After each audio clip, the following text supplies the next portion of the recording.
sector of them all. So what's happened is the EU's set this clear path. What it says is we must not exceed 1.5 degrees centigrade compared to 1990 levels in terms of global temperature. If we're to avoid, we've already got severe consequences, if we're to avoid the most severe consequences, the Great Barrier Reef dying, for instance, that sort of thing.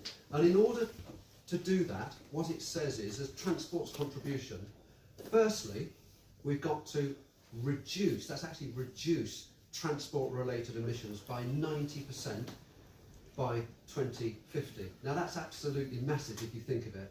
Yeah, it's actually got to go down by 90%. Now some of you might say, got a solution. It's electric cars. Yippee. It won't be a problem because we're all going to switch fuel, and that's going to mean that we're not really emitting too many carbons. But actually that's not going to work, and I'll explain why, and so will the panel in a moment, because the EU's got another target. Before electric cars become useful in this respect, we'll have hit 1.5 degrees centigrade. And so they've got this Fit for 55 target, which you may have heard of, which is by 2030 to reduce carbon emissions by 55%. It's an interim measure, but you need to get there, because otherwise you won't hit the 1.5 degree target. And of course, electric vehicles will only start to become really useful probably from the late 2030s or the early 2040s in terms of their take-off. So, you know, we've got to do something now. It's not for tomorrow, it's for now. We've got to make some big decisions, really big decisions, and probably those decisions will mean personal, actual and perceived inconvenience for a large proportion of the population. But the science is we haven't done what we should have done. We're not on the right trajectory in terms of transport and climate and health. And so what are we going to do about it? Now, that's a sort of long introduction to the panel that I have here, all happily smiling. I'm going to introduce you first to Caitie. Caitie Gillett, is it Gillett? Yeah, brilliant. Who's the Clean Air Programme Manager for the Conservative Environment Network. And I'll ask you to explain a bit more about that later, but effectively the CEN, an organisation for conservatives that support conservation and, critically, decarbonisation. Amy. Amy Burbidge, who's Head of Design and Master Development at Homes England. Now, of course, Homes England, the government's housing accelerator, and what I would say, in particular, a strong proponent, Homes England, of the vision and validate approach to growth and transport. Just kick me if I'm getting any of this wrong. Jason. Hello. Hello. Conservative MP for Colne Valley. Yep. Actually, all I was going to do with you, Jason, was I was going to give 3 quotes here, which you can talk to later. David Cameron in 2015. Instead of making excuses, we should be taking action against climate change today, 2015. Theresa May, 2018.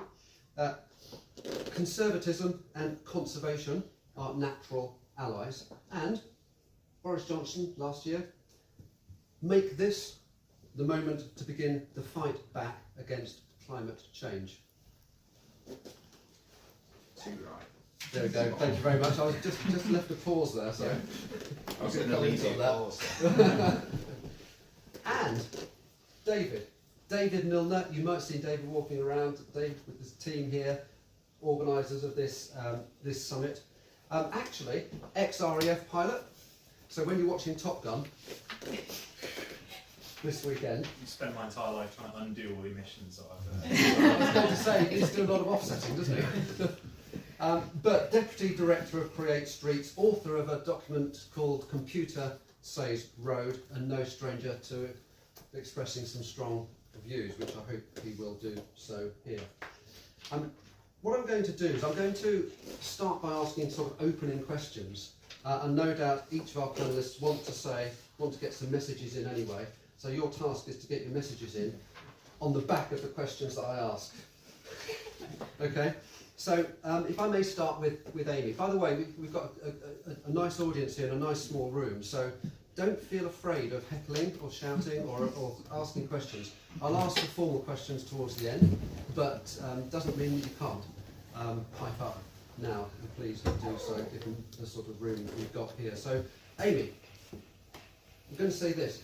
The majority of trip making that we do at the moment, it's for leisure and education as opposed to work. In a typical town, about 60 to 70% of all of that activity is contained within a town. And now, post-COVID, probably up to about 30% of working is undertaken from home at any particular point in time. Bearing in mind what I said about the need to improve, how should new developments be different in that respect? Thank you very much. Homes England, for people who don't know, has a kind of, it's quite a diverse organisation. So we have a combination of actually being a developer ourselves, so taking land through the development process, and being an investor and enabler, as well as running the government's affordable housing programme. So quite diverse things. But I guess common to all of that is understanding what you want the places to be like at the end and what's the point of what you're doing. And particularly in terms of that point about the movement to education, I think is one of those things that actually people can understand. You know, the sign of a good place is if you can walk to school, and if you can walk to school on your own and you're 8, that's the sign of a great place because it's got the safety. And so trying to get people to, from all walks of life within Homes England, from investors to surveyors to planners, to think about what it would be like to be 8 and whether you could walk to school in the places we're creating is a really important thing that we do, is kind of putting that lens on to see about things. And I think that's sort of one of the mechanisms we're using. I think the discussions and what Mike set us up about, that this about being more than about movement, and obviously the links to climate change, is just thinking about the net zero commitments we've already made. If we just did a bit of walking or a bit of cycling or a bit of trying to change, we're not going to hit the net zero commitments. We need to do all of it, and we need to do all of it quite quickly. We can't just declare climate emergencies and then sit back and nothing really changes. We've got to change stuff. And we've been kind of doing that. So that's to us is what the vision and validate idea is that you work out what you want, what good looks like, and then you work out how you're going to get there and what a good place looks like as part of that vision. So I think the other thing that I was going to say is that all of this stuff has been in policy for a long time. You know, thinking about pedestrians first has been in government policy for 20 years, something like that. Probably at least 10. Maybe the streets has been around for a long time. We're on iteration number 3. It's been around for a really long time, but it's still not actually happening enough. Well, that was actually one of the questions that I'm going to come on later. Okay. You hold fire on that as to why it's not happening. But you did just mention people just declaring climate emergencies. Yeah. And so actually, going to Jason, it's like this. Pendle, which is your area, I think. No, it's not. Is it? Okay. No. Well, Pendle, It's a which completely is different county. It's Lancashire. Pendle, which is close to where you are. Sort of. Other side of the hills. Pendle, which is close to here. Yeah. It's the other. It's Oh, over in come on. Lancashire. Yeah. Sorry, is there a difference War of the between Lancashire Roses. and Oh, Yorkshire? there's a massive Is there difference. really? Oh, yes. Right, well, That's you've got to get Yorkshire, this though. question then. Yeah. Pendle, or anywhere else that's Yes. local to where you are, Yeah. has declared a climate emergency. Yeah. Good. My local council, Yeah. Kirklees, has declared a climate emergency. Kirklees has declared a climate emergency. It has. Right. Good.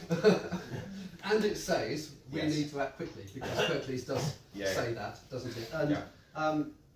yet, almost nothing in Kirklees has actually been achieved. And I bet you when you look at their figures, they're reporting probably a few percent reduction in carbon emissions simply just from council activities annually per year, against what we have to achieve, which is I'll ask Amy in a moment. I had 7 to 8% a year reduction across the UK. Amy's got 12 to 14% reduction.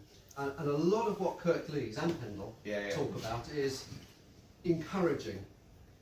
Is that just another way of saying not upsetting people, is now the time to say to people, you can't do what you want to do. You have to use your car less, for instance. Maybe the authority needs to reallocate road space. Maybe the authority needs to make life difficult for some people to do some things in return for carbon reduction and perhaps a little bit more local living, which is what Amy was talking about. So the question is, should we now be making it difficult for the people in your constituency to drive their cars? This is such a big topic, isn't it? That we're covering here. We've only got an hour for it. You started off with the 3 quotes from former Conservative Party leaders. And I just wanted to say that I am a member of the Conservative Environmental Network, very enthusiastic one, and the Conservative Party has dozens and dozens of us in the Houses of Parliament that are driving forward this agenda. Chris Skidmore, who's the former Universities Minister, is chairman of a new net zero delivery group of Conservative MPs, and we have achieved a lot in terms of our level of renewable electricity that we generate. We are Europe's biggest leader in renewable energy that we are producing. We don't get enough credit for the things that we're doing. So what have you done for transport? So often we can say, we can always do more. We're investing record amounts. Right, the integrated rail plan, which has just been announced, that is £98 billion of investment, not just in high-speed rail, but also in terms of local connectivity.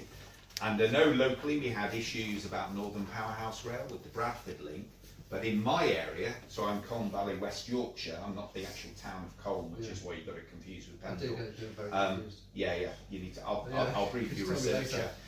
We're going to massively invest in the Trans-Pennine Rail route, which comes obviously from Liverpool all the way through to Hull. So it comes through Slough and Marsden in my patch and through Huddersfield as well. So as well as the high speed, all the coverage and whether it was going to come up to Yorkshire, and we're actually looking at how to deliver that. We're going to invest in the existing line as well. But your main question is, and Amy said, for 20 years we've been talking about what we're going to do, but like even with Kirklees Council, delivering on it is so complex. I listened to an interview with Caroline Lucas, the one Green MP in Parliament, a couple of weeks ago. She was on Radio 4 and she was criticising the government for COP26, we're not doing enough. And she would not answer the question about whether people should be allowed to have a foreign summer holiday. Why? Because at the end of the day, like me and like other politicians, we don't want to ban our electors, the people that vote for us, maybe having that one nice summer holiday a year. And that's Caroline Lucas. She was frightened of saying that. She was asked the same question 10 times, and that's the question you've asked. Indeed. And I would say that is an example of how challenging that is for us to make those tough decisions. So Kirklees, my local council, it's the adjoining council here, covers Huddersfield, Dewsbury, Batley, and my Colne Valley constituency, have declared a climate emergency. They are actually consulting at the moment in North Huddersfield, I've just come through it now, on whether to pedestrianise some of the link roads leading up to Halifax Road, which takes us up to where we've just come today.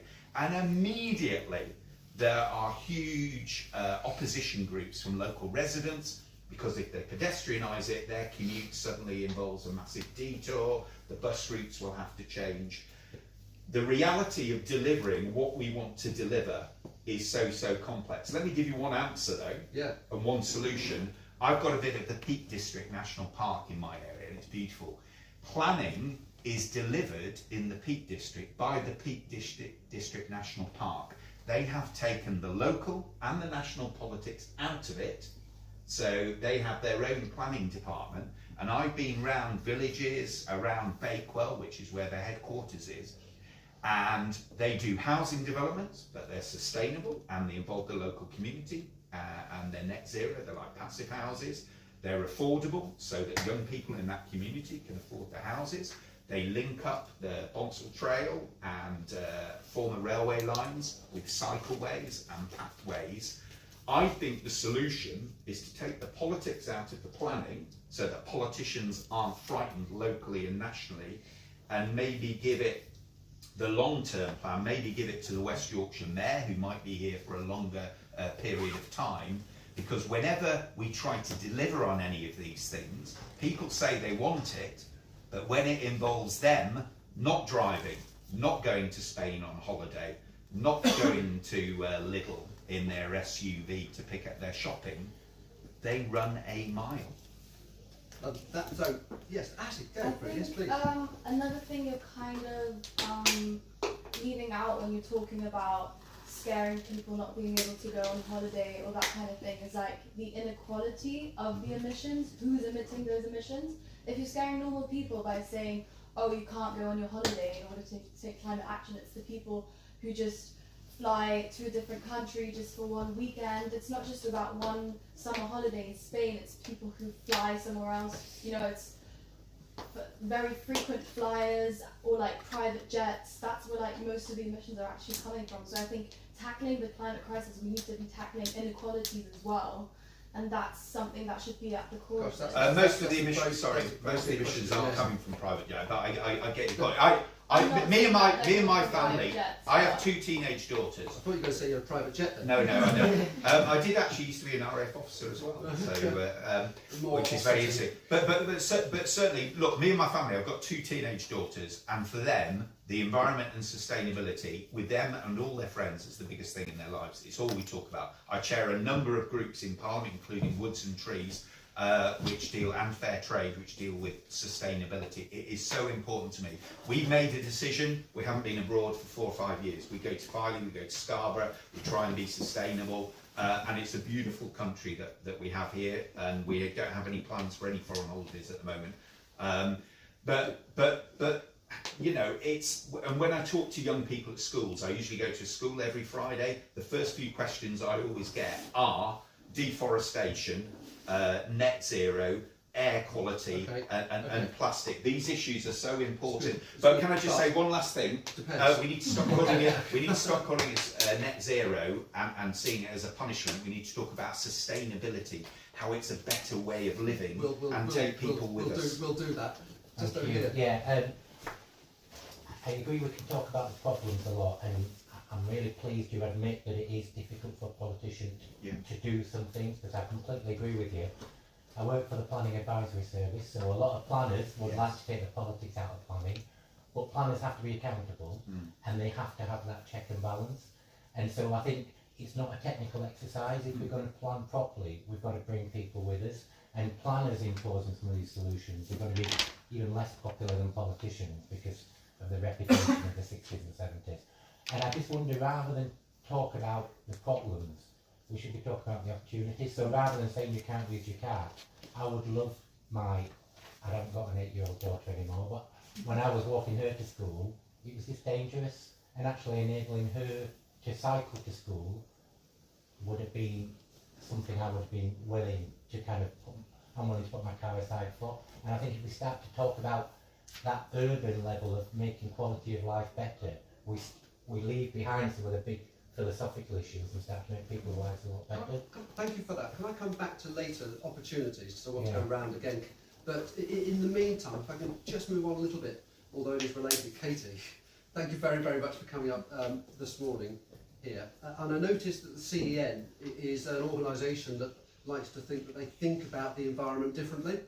And also I think that they're looking for something that says fairness prevails for everyone.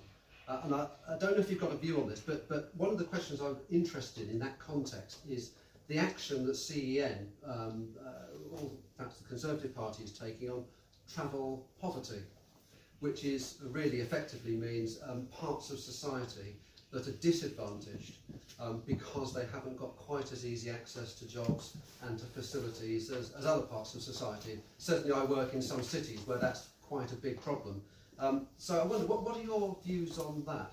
Yeah, so SEN is an independent forum for Conservatives to support decarbonisation and conservation. We have a parliamentary corporation as a part of, and we also have a councillor network where we aim to work with councillors to support them becoming more ambitious on these policies and sort of giving them the space to understand what the problems is, but also what the solutions are and how they can kind of embed it into their other priorities. And that's probably what we sort of what our kind of ethos is. For me, when I think about transport, my priorities are obviously decarbonisation and clean air. And I think that we should be directing our transport system to these because we have a moral obligation to our economy. You know, air pollution costs the economy millions each year in direct costs to the NHS. It costs lives, so we have a moral obligation there. And we also have a moral obligation to protect the environment. So I think when we think about solutions, I think one of the things that I personally am very in favour of is rolling out like a national road pricing scheme. I think that as we sort of move to electric vehicles, but we also really want to embed sustainability in a way that's fair for people, so people pay on the road instead of at the pump, and the things are taken into account, like what the active travel provision is around them, what the public transport provision is around them. I think that that's a sort of less punitive but reasonable solution out there for people to get around, but also encourage sustainability. And I think that it would make people less instinctive to jump in the car for those short journeys, and more used to kind of getting on the bike, walking, scooting, getting on the bus if possible in those solutions. And I also think, kind of touching on what you were saying there, I think that one of the things as well around transport is how we kind of embed it into how people actually live their lives. So for me, again, I think this is 20-minute neighbourhoods. So like all new developments should have the immediate necessities that people need where they live around them. Because it's not just affordable housing, it's also the cost of living when you live in a development. And I think that when we create developments that sort of lock people into car dependency, firstly it's incredibly restrictive. If you're young or elderly or you can't drive for whatever reason, you are stuck. But also it's expensive. It's restrictive, it's expensive. It's not really giving people freedom to choose in how they want to get around. There's always my favourite statistic in this, and it's outside of London, 77% of job seekers actually don't have access to a private vehicle. So I always think it's one of those things when we talk about transport, actually saying the idea that the private vehicle is this, it should always come first because it protects people's quality of life, I think is wrong, and I think that it really, really gets to the core of why we need to be doing this. But I think that, like road pricing in 20-minute neighbourhoods, lots of people have discussed these solutions for a really, really long time. But we haven't made enough progress. We have made some progress, and there have been cases in this country and abroad of where we made these huge strides, but actually it's not been enough. So I think when I think about what we need to change, I think it is partly the narrative around this. So people feel like, oh, I'm getting punished. I'm getting punished. And I think that then sort of transferring the conversations, the opportunities that we have, I think is really what's going to deliver, but also make sure that the solutions deliver for people's priorities in life. Because one of the things I kind of think about when I look at the environment and when I started working in the environment sector is just how sort of obscure, slightly technocratic and conceptual a lot of environmental targets are. So when things happen like the cost of living crisis, it's natural that people think that, this is just this other thing on the side, But actually, we need to still be delivering it and make sure that we make those solutions deliver on what's going on now. So you're an advocate, if I can summarise it, for a step change in the effort that we put into changing the way in which people get accessibility. Yeah. And when you say road pricing, would that come with road reallocation as well? If you're talking about 20-minute neighbourhoods, then that's often a place where you've actually provided more space at the pedestrian scale and less space at the vehicular scale. If it comes with that, it comes back to the earlier question that Jason was answering, which is there will be some people that are very, very unhappy about that change. And from your point of view, you'd be satisfied promoting that change, even in a world where you get quite vociferous opposition. I think that people oppose stuff when it works against them. And I think that if you do things like you make sure that they have the amenities that they need, so that whether they can go to school, go to job interviews, or go to work and go and visit family and friends easily, I think that as long as you make it so they can, if you start reallocating road space, I don't think it has to be the punishment that it's made out to be. Thank you very much indeed. Andrew. Yes, thank you. Just a couple of kind of reflections on this inconvenience thing. The first is, I absolutely love that 77% statistic, that's fantastic. And the thing I'd kind of written down earlier was like, we have to focus on the fact that actually being dependent on private cars is massively inconvenient for loads and loads and loads of people. So saying that it would that it's quite a lazy assumption to go, well, actually reducing people's ability to kind of use a car on a day-to-day basis is inherently inconvenient, because it's inconvenient for who? Only these people, not all these other people.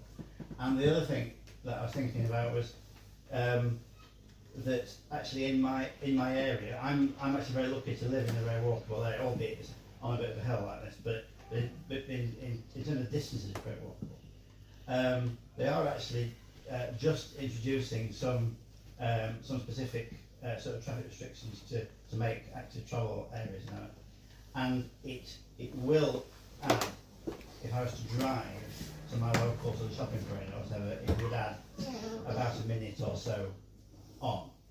Now that in itself, that is actually enough in my case to stop me going, oh, bugger it, I'll get in the car. You know what I mean? So actually, it really will make that particular difference. Your traffic evaporation in person then. Yeah. That's what happens. Yeah. Traffic Yeah. evaporation, that's Yeah. brilliant. Talk about traffic evaporation. Coming on to David.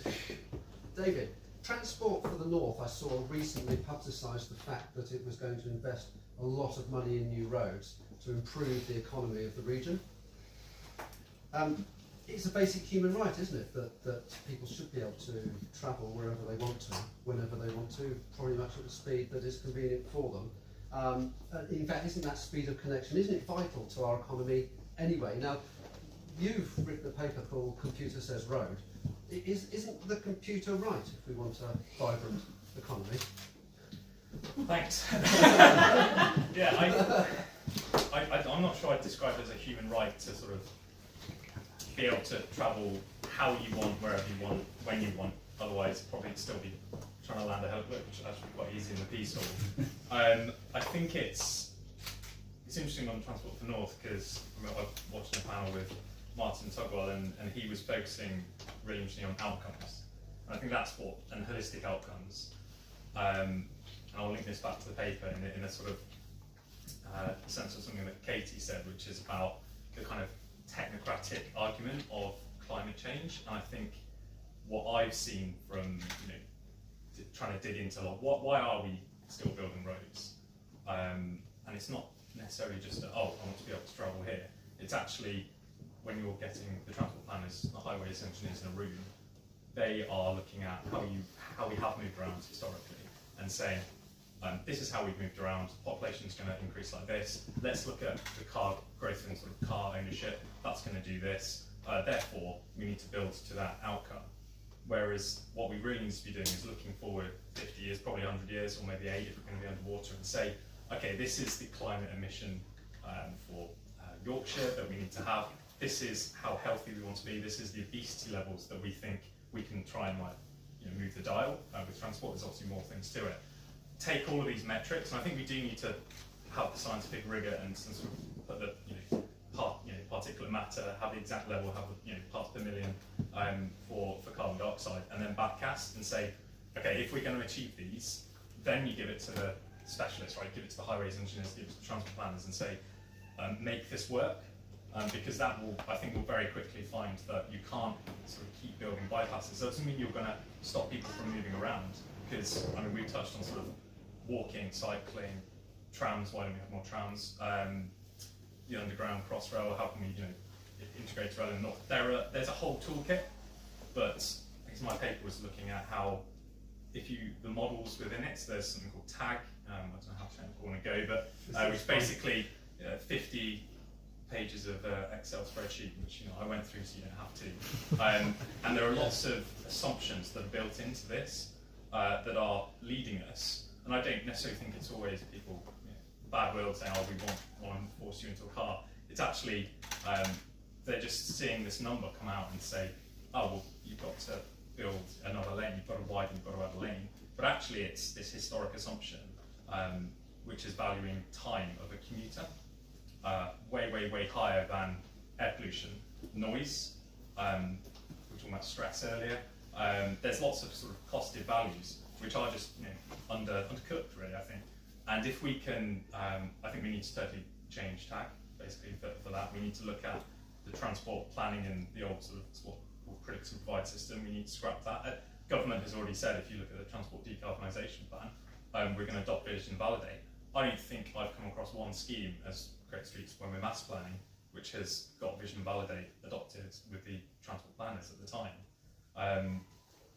So there seems to be this disconnect between good strategic vision, and I agree, there are some good targets. There's sort of people on the ground seem to be saying the right things, but why is it this middle level? I'm quite interested by your councillor networks. I think that's, they're the people sort of more than the MPs, right, that have actually got the power and influence on road building. So I think that's very powerful. We need to, whether it's training for councillors, or it needs to be more instruction from the DFT. And we want to bring the DFT and DLUC, so planners together more. So going back to the topic of the talk, it's not about transport.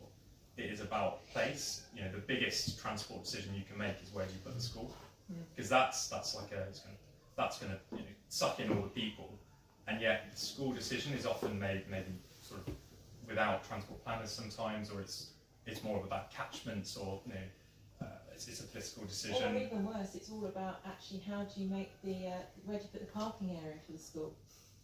If that's what's happening, what are we doing? Amy, on this, because you get involved with a lot of sort of new settlements, you try to accelerate growth. What are you seeing? I mean, David said we've got the policy, we've got the will, but when it comes down to the actual on-the-ground development control, if I can put it that way, it's not following through. Is that what you're finding? I would say we've got the policy, but we've not necessarily got the will sometimes, I think the policy's been there for a long time. I think there has always been some sort of disconnect between planning and highways, and particularly in two-tier authorities where there are separate management with separate targets and separate agendas. That makes that even more difficult to deal with. But I guess that makes that kind of fundamental point that David made about what is it that we're trying to achieve, and getting that political buy-in about what you want the outcome to be really nailed down at the beginning, because this is kind of getting to the delivery point. That's the bit, you've got to have that vision that everyone signs up to about what you think good looks like, and what is a nice place that we're trying to create, and why might you want to do it. Why would you want to have lots and lots of vehicle movements outside of a new primary school when we're trying to design them out in existing cities to deal with air quality? And yet that is something we constantly see is, you need to sort out your drop-off point for the primary school. So in the old days, transport used to be a subject, didn't it? It used to be, let's build the roads, etc., etc. So, Jason, is now the time to scrap the DFT and turn it into a different organisation? If not scrap them, bring them up here and locate them in the north, so we can talk about our connectivity. No, I'm a big believer in nudge theory. It's much better getting people to do something if they want to do it and they believe in it and they want to be part of it. I was on the legislative committee that brought in the charging for plastic carrier bags. And it's not just about the 5p or the 15p charge, it was that psychological barrier for someone seeing that and then changing their behaviour. So last year 17 billion less carrier bags as a result of that were handed out. So that has led to a change which people now embrace. So we have a collection of canvas bags everywhere when we go and shop in a local co-op. Just come back to Amy, I believe in local communities. During lockdown, I live in a beautiful village called Colne, just outside Holmfirth, about 5 miles from Huddersfield. We're a lovely self-contained community. Nowhere near, it's in Yorkshire. So it's got a high school, it's got 2 junior schools, it's got a farm shop, it's got a co-op with special offers, it's got a little post office. It's very, very sustainable. So for weeks and weeks and weeks, I didn't need to use my car, and it's got a little railway station at the top of the hill. There is no need for me to drive very much, to be honest. I get the train down to London. In fact, in my 12 years as a Member of Parliament, I have never driven to London. Some MPs do. I understand they may have to carry bags and all sorts of things and things like that. I would like to think we'd get to a stage where nobody actually drives outside of their own county, because all the long-term travel is done by a great rail network, and their very local journeys as well are done by foot, cycle, a little electric pods, e-scooters or whatever, and we can drastically reduce. But if we need to take people with us, we need to explain it's about sustainability, it's about improving air quality, and for the younger ones, improving the chances of having a planet that is long-term sustainable as well. It's enabling that as Yes. well, though it's more than a nudge, because you do need A massive nudge then. you need to make people need to feel safe Yeah. walking and cycling, and encouraging someone to let their 8-year-old cycle on the road where there's massive HGVs No, you've got going the- at 40 miles an hour. No, it's I'm- not going to. no, I agree. No, I agree. It's enabling it, isn't Yes. it, by making it safe enough so Yes. that people can do it. Yeah, so they make that choice So- because they do feel So, safe. yeah, so, okay, so you're saying, Nudge, you're saying it's taking a little bit more than No, we're nudge. meeting in both. the middle. It's probably both. No, No, we we- don't no, meet in the middle. Can I just go to some questions? Yeah. Yes. Yeah, I'm interested in your point about political reaction. I mean, recently, obviously, fuel prices gone through the roof. Now, natural reaction to that is how can we subsidise people to reduce fuel prices, whereas Yeah. perhaps in this climate we should actually be celebrating the fact that fuel prices are going up the roof because it's reducing the need to do it. But I think there is increasingly more of a awareness. It's a bit like your carry a bag theory. We see David Attenborough probably the one that's articulated that the best. Look at the implications of what's happening through that, and everybody, young generations, older generations, is realising the implications of their actions. I think they're aware that they need to do something, but the alternatives are just too difficult. The short journeys, the 10 to 15 minutes, the walking or the cycling, there's nowhere to park your cycle. It's too safe. It's too unsafe, if we're literally to cycle in around most of our communities. In places where we've hit the tipping point, in York and Cambridge and others like that, where there's probably more cyclists as roads on that, then it's got to that level where it is more safe because you can cycle with 20, 30 people. And for the longer journeys, the buses, which is often missed out of this conversation, buses and trains and the ticketing is just, across the county is dreadful, Yeah. and the integration of that. So if anybody travels to London, sometimes we don't even have to look at the timetable. We know there's a tube, we know there's a bus, we know there's an alternative, there's a Santander or wherever, but the alternative is just too difficult. So the easiest thing to do is to jump back in the car. And that's the So, mayor's no, that's very interesting. And in terms of design, I just wanted to. Yeah, I was explain just going to. I think it's. So I agree, but I kind of want to go further. It's about safety, but it's about enjoyability. So I mean, I lived in Milton Keynes for a year, which is probably why I got into urban design, because it sort of on paper worked, but I'm on camera. I didn't really like it. I didn't really enjoy it. I never cycled anyway. I didn't have a car. I live in Milton Keynes, just so. You live in a nice village. Oh, okay. And they've got hundreds of kilometres of segregated bike lanes. I think they've got like 1%, maybe less. People cycle, whereas you've got towns elsewhere, lots of some historic cores where it's actually not very safe, but more people cycle. It'd be great to have bike lanes in Oxford, but we've got to focus on not just kind of adding a bike lane, but it's actually about totally changing the nature of your streets and planning your streets. I would say on sort of some of the inner city, big roads and inner city places, it's kind of going back to bottom-up activity, which I think is nudging. But I think at the moment we're nudging people actually more towards car ownership if we're not careful with some of the new places, but where there might be some sort of not necessarily quick wins, but Just very less quickly, than 15-year. comment on M&S's announcement. Yeah, I'll come on to M&S. So Sorry, I know we've got another question. Very Right. quickly. I think on so we were doing some work on a big sort of 6-lane highway in the north recently, and looking at how can we change this place, and trying to work with some groups, some local groups and a council to actually just set a vision and say, instead of this being a wide 6-lane road that cuts this city in half, can we build some homes here? And everyone's like, yeah, this sounds like a good idea, buying from the top. When it comes to the highways engineer, it's like, no, we need to, well, if you take away this sort of left turn or right turn, what will that do to everyone's journey? So I think we need to just get comfortable with the answer being, it doesn't matter, let's just go and try, because do we, in principle, and if the community decide in principle, we want our place to look and feel differently, then you give it to the specialist movements and transport. Vision and validate. Good, thank you. I'm just running through the questions actually because we've got a few. Paul. Yeah, I'm Paul Vectos, so I'm part of the new cabinet team taken over in Hull. My area is going to be regen, so this is good. And up to recently, Hull, so the cost of living crisis came along. This was a major topic in Hull, like congestion in Hull. We've been in the top 6 of most congested cities in the UK for probably a decade, and but car ownership in Hull is only about 40%. It's like a London borough.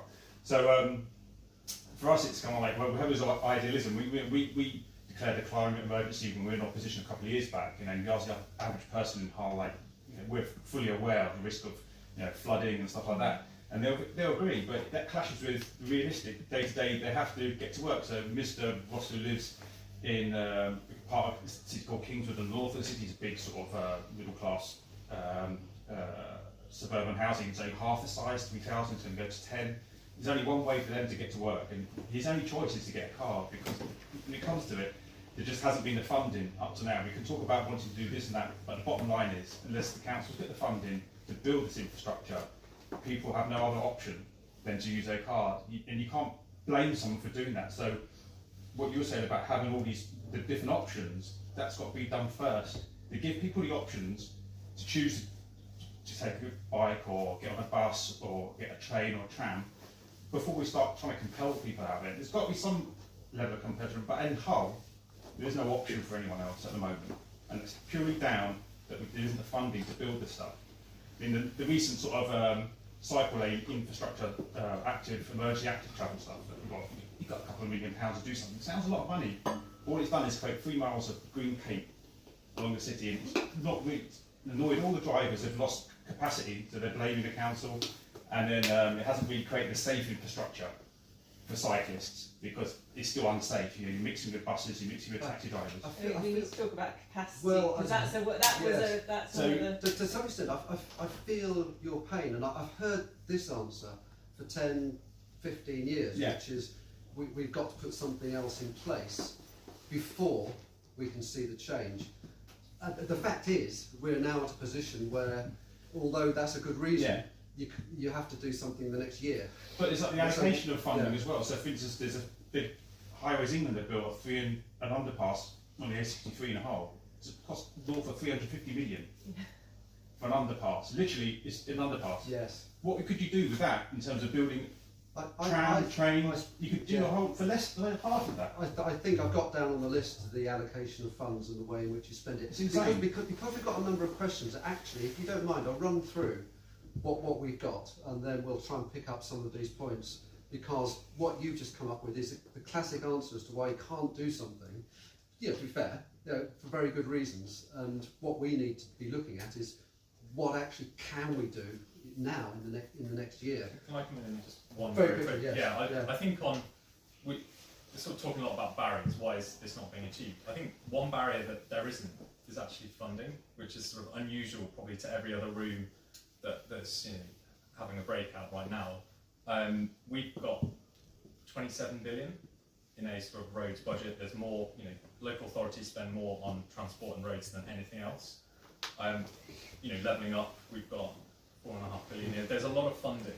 It's just how this is being diverted. I mean, one example, you're talking about the underpass, the Black Cat roundabout. It's 1.4 billion pounds on the A1. The entire active travel England budget is 1/7 of that, the whole of England. So it's great that we've got this resource. I think we should see that as positive, but I think we just need a total kind of like relook as to, do we need a roads budget? This is about, it's not about transport. do we just need a place budget? So this is a step change we were talking about. Can I just go to, is it Cat? Yes, Caitie, yeah. Brilliant. I have two things I wanted to say, I suppose.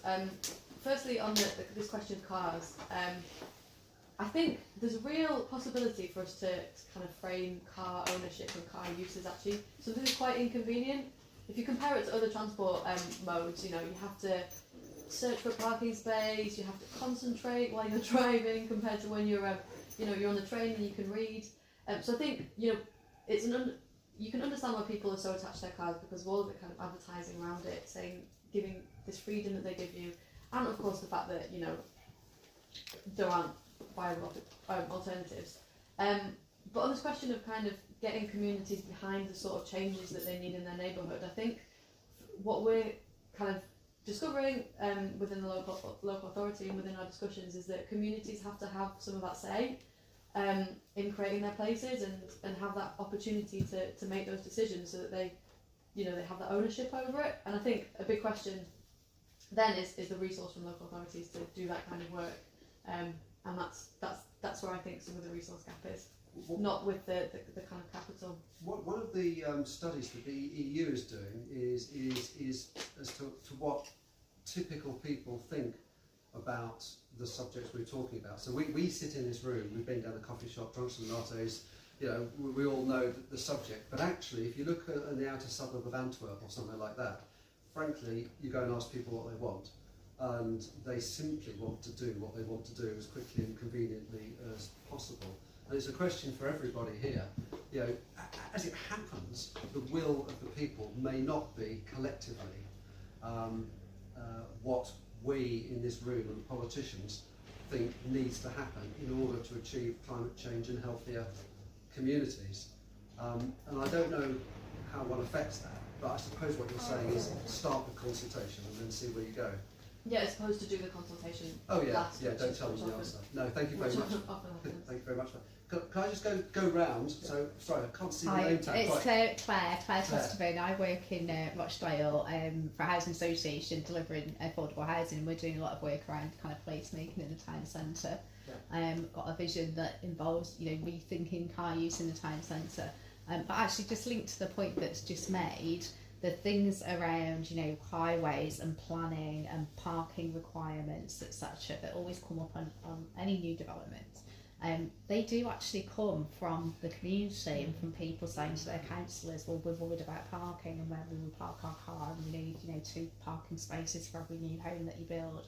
And so, you know, there is that disconnect between a vision that everyone's signed up to and that, you know, the reality of that decision making. We all talk a lovely cuddly thing about talking to the community, but actually the community doesn't necessarily be signed up to that vision, and that's where some of those decisions come from.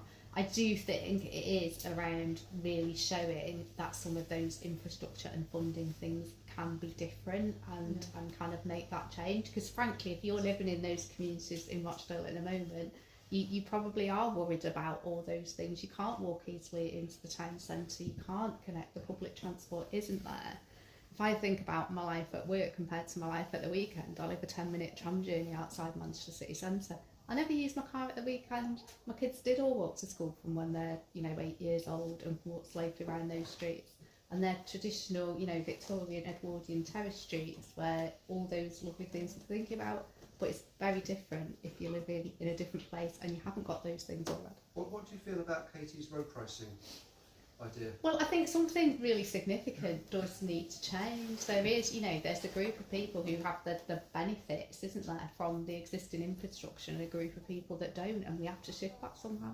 Great, thanks. I don't know if you, Kat, did you want to come back very quickly Yeah, really, on that really before quickly. we go to Elaine? I think maybe on the question of communities and consultation, it's maybe the question that you're asking that has to be slightly different. Instead of saying what is it that you need to get around as quickly as possible, it's we know that you know good transport infrastructure is really good for your health. Like we know that good active travel infrastructure is really good for your health. How do you want us to do it in this specific situation, as opposed to coming up with a really nice scheme and then going, oh, what do you think? Yes or no? Do you see what I mean? Bring them with you. The kind of a more of an iterative kind of process. Brilliant. No, thank you for that. So I was just trying to, is it Elaine? Yeah, it's Eleanor. I'm going to stand up because my question's specifically for Jason, and I want to address something that I think has been quite an elephant in the room. I'm a young person, and all I've known is crisis my whole life, a series of crises. And the biggest crisis, or the most recent crisis facing us now, is the cost of living crisis and how this impacts the climate crisis. I know so many people who work several jobs literally just to exist. I'm really feeling the effect of the cost of living crisis. And meanwhile, we have politicians like you who've consistently voted against raising benefits in line with inflation, and people are really struggling to just get by. So while we talk about building communities, how do you expect people to have the strength within the communities to make the change that we need if they're literally just struggling day by day to do bare minimum, to afford That's food, an important question. to afford transport? In answering that question, if I can ask you to be quite swift, because we've got a few more questions and we've got 5 or 10 minutes left. Yeah. So, Hi, Anna. Where are you from, please? I'm originally from London. Yeah. Where have you come from today? Have you come Leeds. Oh, right. Okay. And are you involved in any campaigns or political parties at all? I'm part of Green Media Rising at the moment. Okay. Are you a member of a political party at all, or an activist? I have, yeah. that we can probably. This isn't really about me. Yes. No, I'm just trying to understand where you came from as well. So, and obviously you saw my vote as well in Parliament when I voted to continue the £20 uplift on universal credit. It's a shame you couldn't have been in my meetings the past couple of weeks with the Chancellor when I was begging in with the report from the centre. But no, it's important I say this. I've been challenged on this. It's important. Very quickly. It's very important. You asked me about my voting record. I've consistently campaigned and lobbied for more to help people on low incomes. It really is a tough time. I live in a small end of terrace property in the centre of the village. I come from a family where nobody's been to university. My brother lost his job during the pandemic. My mum was diagnosed with cancer and she's very ill at the moment. I live in the real world. I know how tough life is for very many families, and everything that I do in Parliament I try to do to help people on low incomes. I voted for the extension of the free school meals programme as well. It is so important. Right now is we've been given a temporary grant to supposedly cover the additional costs that people are facing with energy bills. But this is temporary, and we know we're deluding ourselves if we think that this crisis is a temporary fix. So I just want to know that we're going to continue these policies beyond this temporary fix. I'm just wondering if you two could do this outside. That's fine. I just want to finish off. The temporary grant isn't temporary anymore. It's been made a permanent grant yesterday, which is good news. Just in front of you, I think we've got. Is it? Yes, sorry. Yeah. Thank you, Ellen. Thank you, Ellen. Yeah, thank you, Ellen. Supporting fossil fuels. Okay. Give tax relief to renewable energy companies. Eleanor, if we can take you two outside, I just in the next 5 minutes, if we could, because we're running close to the end. I just want to get through the other questions if I can. Yeah, Hannah. of course. I think it's a really good point.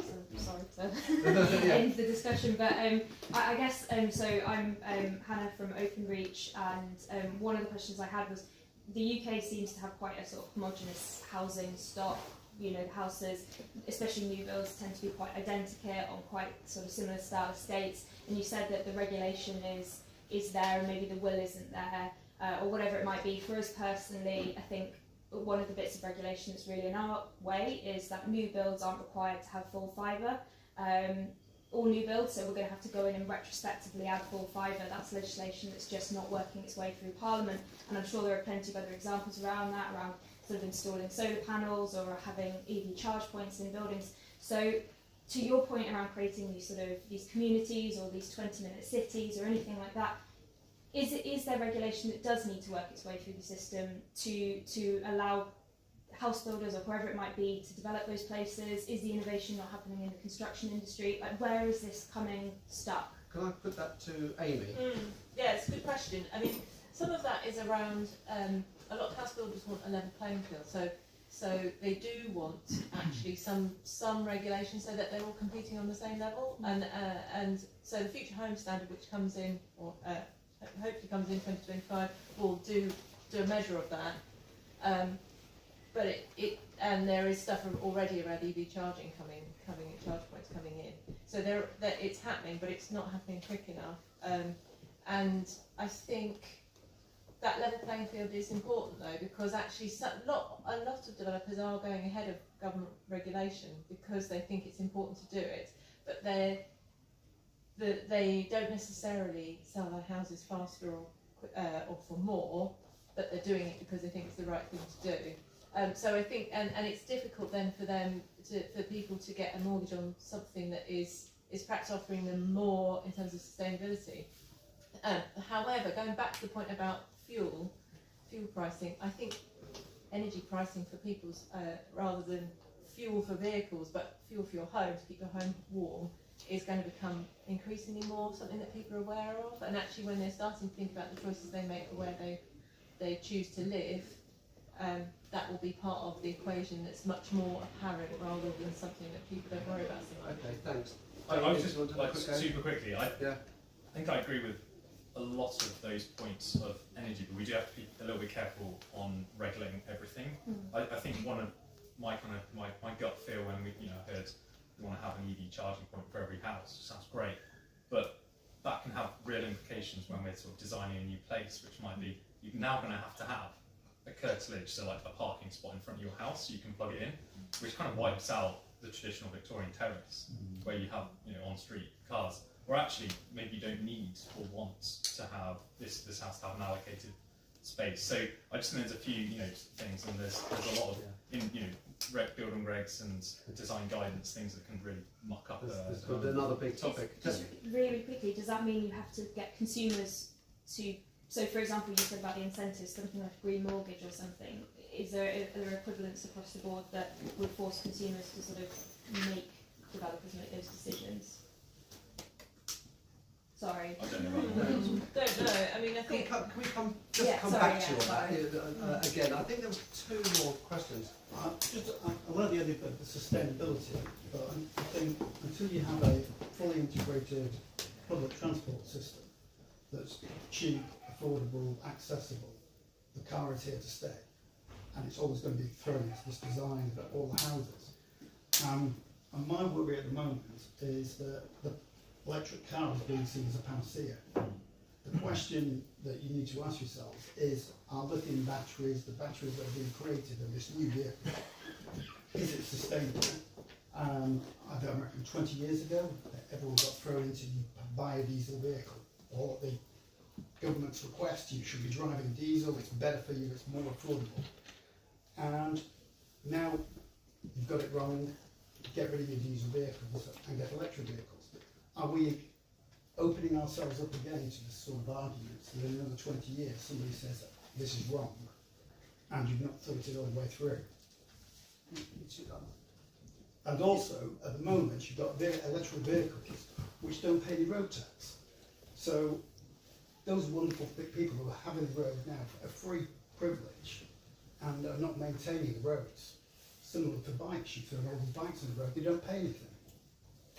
You don't actually have an Okay. impact on road, do they? They No, don't no, go they any don't. way. Okay. Well, they do actually, because you pay that. I think that's a comment as well as a question actually, but I think I just have one more question behind you as well before I want them to do a 30-second wrap up for each of the four speakers. Just a quick one, and I perhaps, if I may say, you may maybe perhaps been particularly playful in saying it's a human right for car drivers to be able to drive where they want to be able to, but it's perhaps not the right for them to have new roads being built where they want to go to. Thank you. So picking up your colleague's comment, if for instance all the road budget nationally was consumed within an active travel budget and Department of Transport was merged with the Department of Levelling Up in place, would that be sufficient to make a difference? That is a proposal, I think. What I'm going to do, thank you very much for that, wrapping this all up. What I'm going to do is ask each of the four speakers, and by all means answer the question on the way if you like, just to spend 30 seconds to 1 minute with final thoughts about what you've heard. But it's quick warning, the next session of the Red Brick Auditorium starts in 3 minutes, so maybe 3 minutes? Closer to 30-second wrap up. Thank you very much indeed. Go for it, Amy.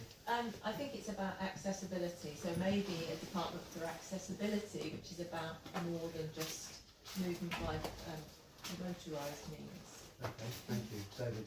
I just say I think we've got the money, so I think we've got the resource. I quite like the sort of the rights. I think we actually want maybe a right not to have to drive, and I think let's put that money into place, so into buildings, into schools, shops, high streets. Okay, thank you very much, Jason. I've just been reflecting on Eleanor and Green New Deal Rising. I thought you were going to How how we can engage with you so that you feel as though you are being listened to and you're part of it, and you don't need to disrupt, you can be part of the system, and we can get a better world, a more sustainable world, and you don't have to do the campaigning you're doing, you can actually be part of shaping the future in a positive way. So we need to do a lot more, and thank you for your contribution. I'm thinking about it already. We would be happy to talk. Yes. Thank you very much. Thank you for your You're contribution. both friends, that's wonderful. Yeah, no, I'm friends with everybody. Katie. I think that there's like, I think it's just about making it so there's a real political dividend from delivering all these solutions. So then when people say, why don't we have this? It's very difficult to answer why we don't have it, because it actually answers people's problems.